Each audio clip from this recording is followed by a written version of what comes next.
मुझ पर, लगा दो केस मुझ पर, जेल ले जाओ मुझे भी, लेकिन सच्चाई ये है कि इस देश का प्रधानमंत्री कायर है। आप सोचिए, राहुल गांधी दुनिया के सबसे बड़े जो शिक्षा के संस्थान है वहां से पढ़ के आए हैं। हार्वर्ड और कैम्ब्रिज की उनकी डिग्री है।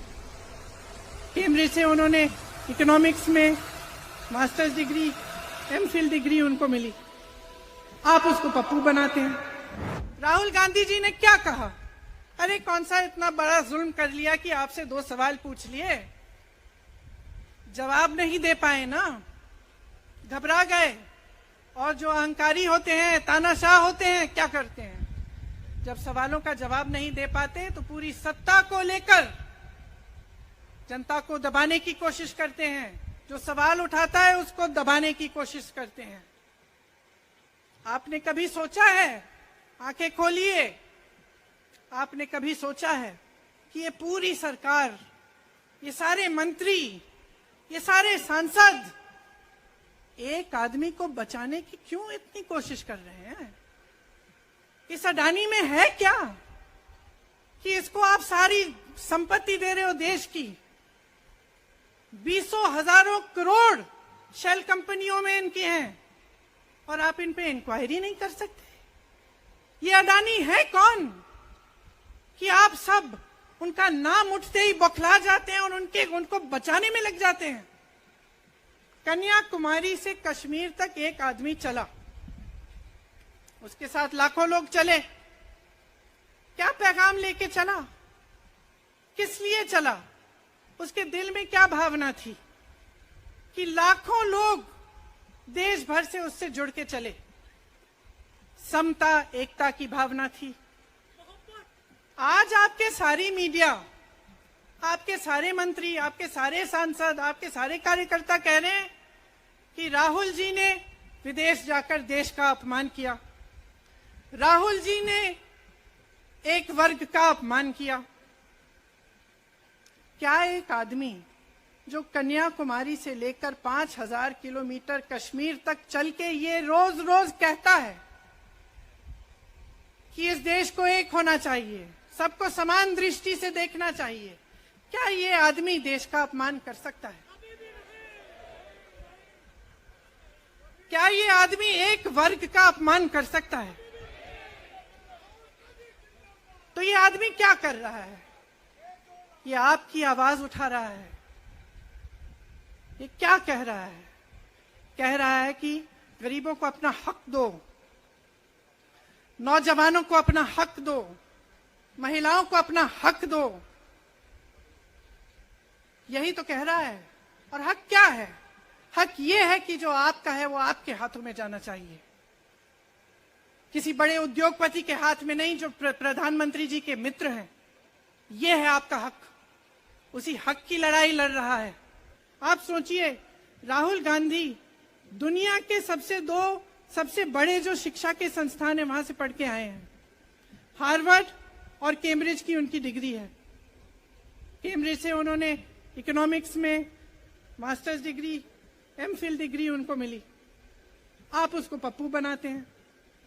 पूरे देश भर में आपकी सहायता के साथ मेरे मीडिया के दोस्तों, डिग्री आपने देखी नहीं, सच्चाई आपने देखा नहीं, उनको पप्पू बना दिया। फिर पता चला कि ये पप्पू तो यात्रा में निकल आया और पता चला कि ये तो पप्पू है ही नहीं। इसके साथ तो लाखों लोग चल रहे हैं। ये ईमानदार भी है, ये सब बातों को समझता भी है, ये जनता के बीच जा रहा है, जनता की समस्याओं को सुन रहा है, तो जनता इसके साथ चली जा रही है। तो घबरा गए कि राहुल गांधी ने संसद में वो सवाल उठाए जिनका उनके पास जवाब नहीं है।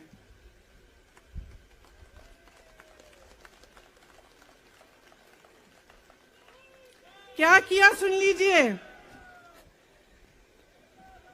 एक तरफ से हंसी भी आती है कि एक आदमी को रोकने के लिए इतना सारा करना पड़ा। जिस आदमी ने राहुल जी के खिलाफ सूरत में कंप्लेंट लगाई, आपको मालूम है कि पिछले साल उसने खुद कचहरी में जाके बोला इस पे आप स्टे लगा दीजिए। 1 साल के लिए अपने ही केस पे स्टे लगवाया। फिर वापस कब गए केस खुलवाने के लिए? राहुल गांधी के संसद में अडानी के भाषण देने के 1 हफ्ते बाद।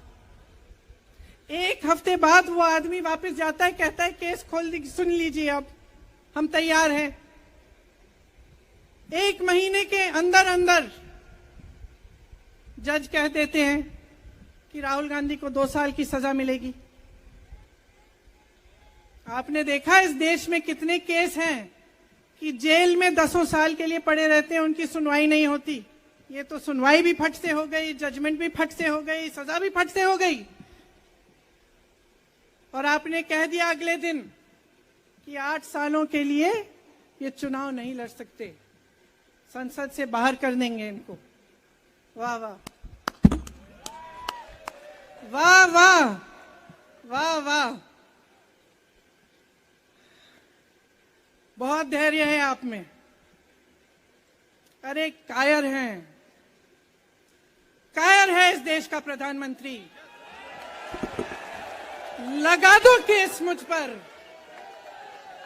लगा दो केस मुझ पर, जेल ले जाओ मुझे भी, लेकिन सच्चाई ये है कि इस देश का प्रधानमंत्री कायर है।